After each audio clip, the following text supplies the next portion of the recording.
You see it? Yeah. Just over there.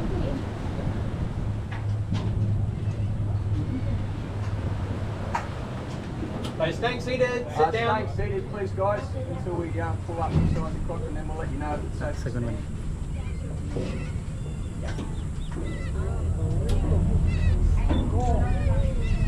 Just stay. So we will see everything on both sides.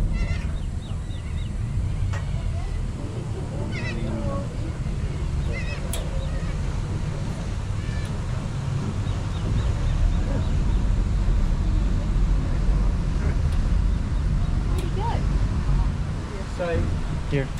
at the end of the day, these guys are wild animals, and they'll if they choose to come in, they will. So you've just got to keep an eye on them. He's right just behind us there, so we'll just give him time to come around. We'll try and get him on the right hand side of the boat. No, he's really behind.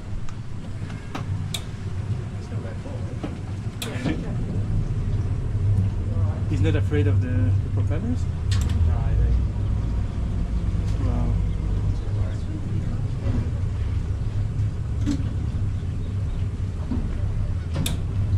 Get this guy to jump for us on the left hand side of the boat now. You comfortable doing it? It's buffalo. So close.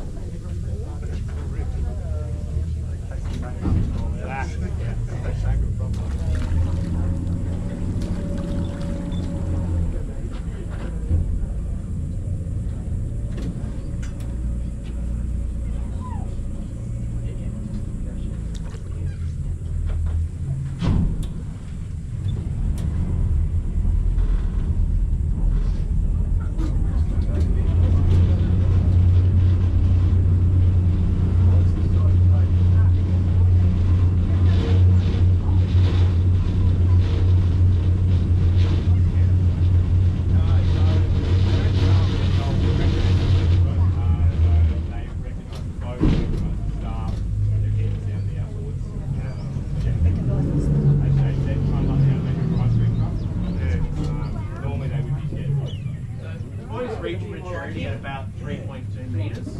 This guy's just a little bit over that. So at that size,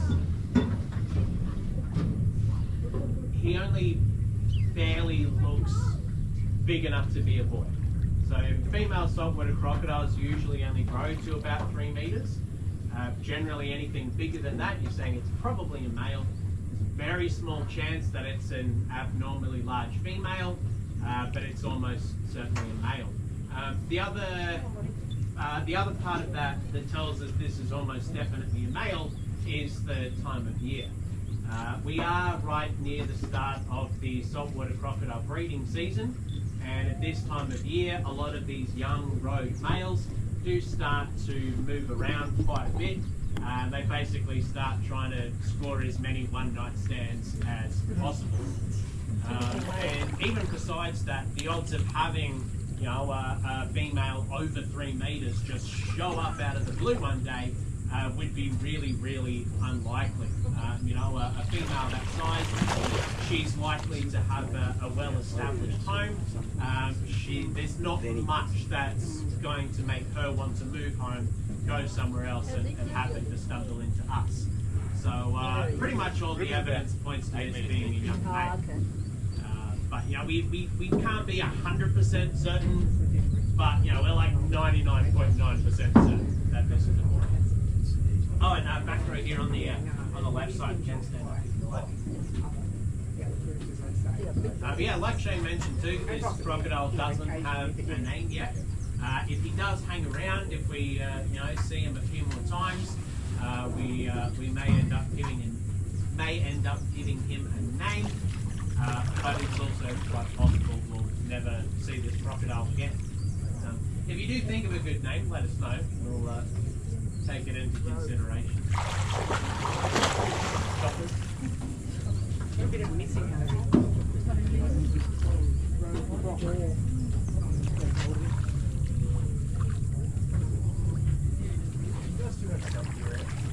Yes, stuff is around. We've just come through. subject of Crocodile, like he's got a really nice looking set of teeth at the moment. And as fearsome as they look, his teeth are actually pretty flat. Like you or I wouldn't be able to, stab into a snake with it. But these crocodiles have incredibly powerful jaws. He could clamp down with a bite force of up to around 2,500 pounds per square inch of pressure. He doesn't need sharp teeth to be able to grab stuff and kill it. Alright. And he did his exercise, he got his snack, he's a happy chappy. Go see who else we can track down.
From us, we'll see if he pops back up.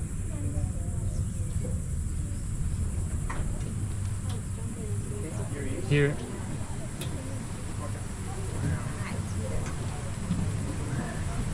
So this time we'll start on the left side and then swap over to the right.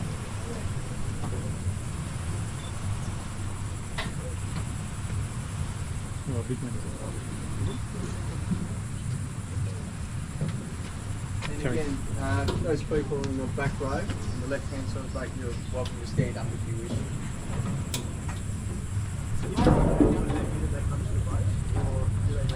is when because they know our boats, they know our boats. It doesn't work like that. You don't just go running up to any old white van expecting ice cream. Oh, he does. Every now and then. He does. Right, so if you were a crocodile, maybe you would go up to every boat, but most of them, 99% of them, don't. Often what we'll even see as well actually is that while we're trying to work with a crocodile, if a random boat comes down past the river, the crocodile we're working with will actually hide from that boat, go underwater, wait for it to go past, then pop back up in the same spot once it's gone. How big is this one? A little bit bigger than the last guy. So Roger, he's closer to somewhere between 3.5 and 4. I've got a tape measure somewhere if you want to help me check. I'll let you do that. Well, it's a two-person job. I'll hold the end of the tape at the tail. You can hold the hand. Hunter, do you want to help? Yeah. All right. Good stuff. Just sign this waiver first. Yeah, that's right. We'll just cross you off the manifest.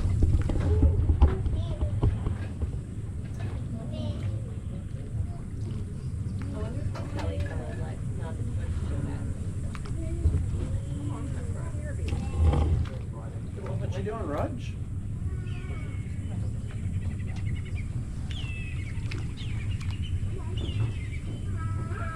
You're not getting anything for doing nothing. So they're very patient animals. They're very lethargic, I guess, in a way. They spend as little energy as possible to get the food.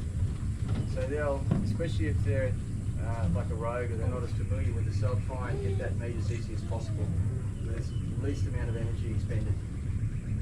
Which is not what we want. We want the crocs to come to the boat and leave the boat just as hungry as when they came to the boat. So we want them to work for that meal.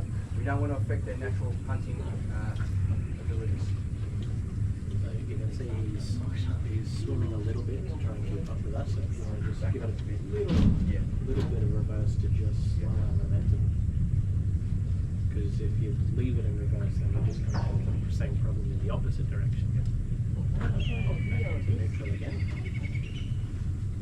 See already. Yep.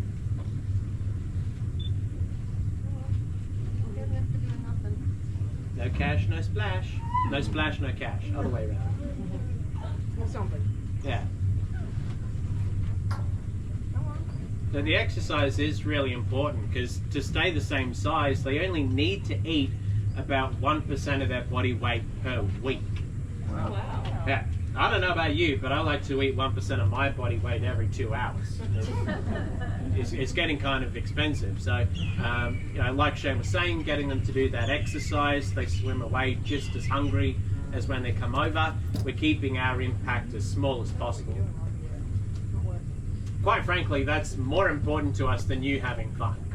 Right? Priority 1 is people's health and safety. Priority number 2 is all the other animals' health and safety. Priority 3 is having fun and you know, and learning stuff. You want to learn stuff too.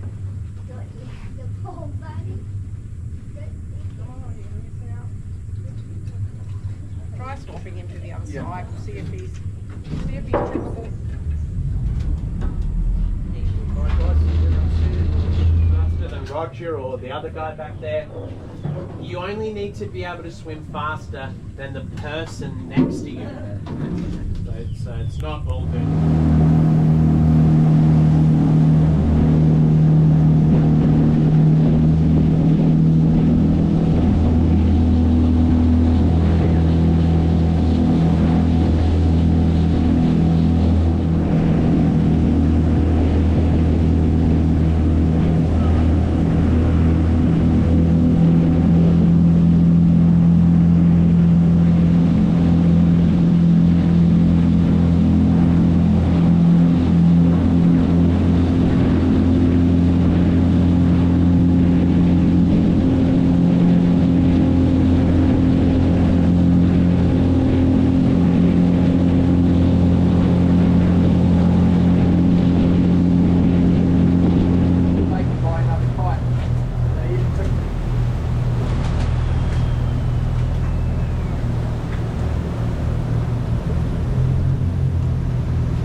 Go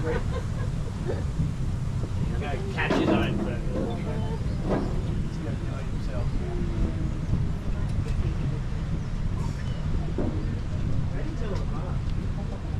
It's mainly location, so they're very territorial, so it's mainly where they are positioned on the river is their biggest food.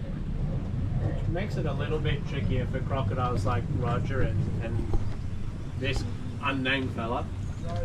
But once we get closer, we look at size, colour, other identifying marks, and even their Very good behaviour boy. to tell us exactly who we're looking Better at. than Roger. Now, you and I are the same He species, was a right? problem crocodile. But we look different, walk different, talk different, act different. It's the same with the crocodiles. And especially since tolerate affection. So like he'll let my friend